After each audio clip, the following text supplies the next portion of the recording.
April 1945. Berlin is burning. The Allied forces are closing in on the shattered city center. But amidst the chaos, a special SS science division was not fleeing the city. They were frantically trying to bury a secret project deeper underground, hiding it from the world. Days later, a Soviet reconnaissance unit stumbled upon a concealed entrance in a bombed-out forest. What they found inside was not gold or art, it was something biological. Among the wreckage, they recovered a charred leather briefcase containing files stamped with highest classification level. The code name on the folder sent chills down the spine of the intelligence officer. Projekt Lizard King. These documents were immediately confiscated by Moscow and sealed for decades. Until now, we have obtained digital scans of these fragmented records through an anonymous leak. The story they tell is impossible to believe, yet the photographic evidence is undeniably terrifying. It begins not in Germany, but deep in the deserts of North Africa, year 1941. Nazi archaeologists were officially looking for ancient artifacts to prove Aryan heritage theories.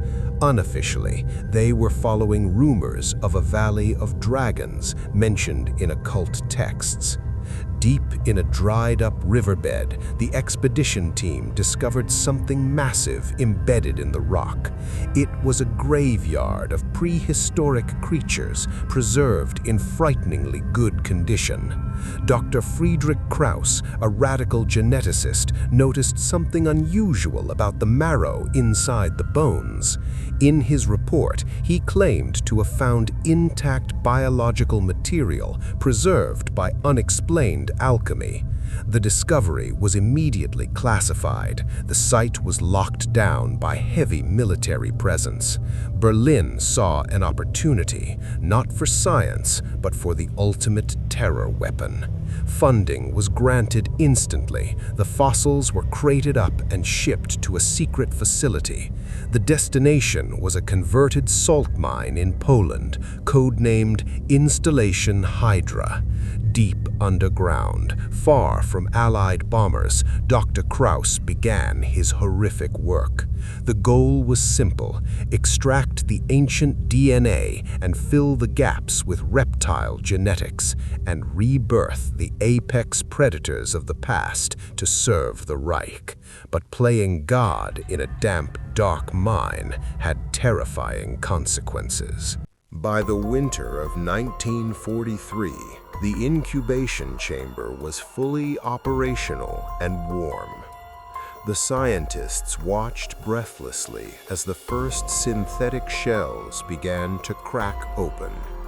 But what emerged from those eggs was not the glory of ancient nature. The genetic splicing was unstable. The subjects were born in agony and twisted.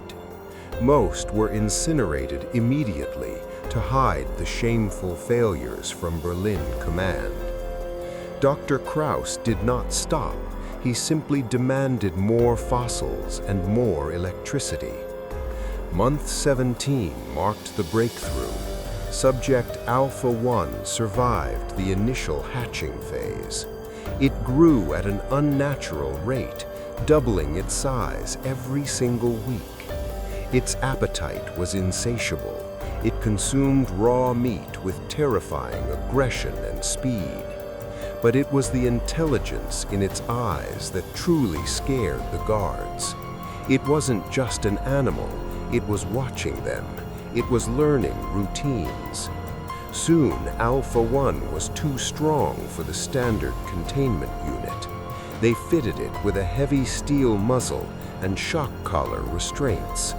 The first field test was scheduled. They wanted to see if it would obey commands. The creature attacked the dummy target instantly, tearing a tank apart like paper. But then it turned its gaze toward the handlers on the observation deck. An accident occurred. A handler lost an arm. The footage was destroyed. Berlin was thrilled by the violence. They ordered mass production immediately. More eggs were fertilized. The facility became crowded with growing monsters. The sounds at night were unbearable, roars that shook the mountain's foundation. The creatures began communicating with low-frequency sounds that humans couldn't hear. They were coordinating. They were waiting for a mistake. Security protocols were increased, but morale among the soldiers was collapsing. Dr. Kraus ignored the warnings. He prepared for the final phase, Projekt Titan. Little did he know, the creatures had already found a weakness in the electric grid. February 14th, 1945. The facility's main generator suddenly surged and died. Total darkness swallowed the mine. Only the dim red emergency lights flickered on. Then came the sound. Not a roar, but the mechanical click of magnetic locks disengaging. One by one, the cage doors swung open into the silent corridor. A soldier lit a flare to see. It was the last mistake he ever made. The screaming started instantly. Chaos erupted throughout the entire underground complex. Standard rounds were useless against their scales. Bullets ricocheted off their armored skin. They were fast, intelligent pack hunters. They flanked the guards and cut the retreat lines. Dr. Kraus barricaded himself in the control room, watching his creation devour his staff. But the worst was yet to come. The power failure unlocked the Titan chamber. A tremor shook the floor. Footsteps heavy enough to crack the concrete foundation.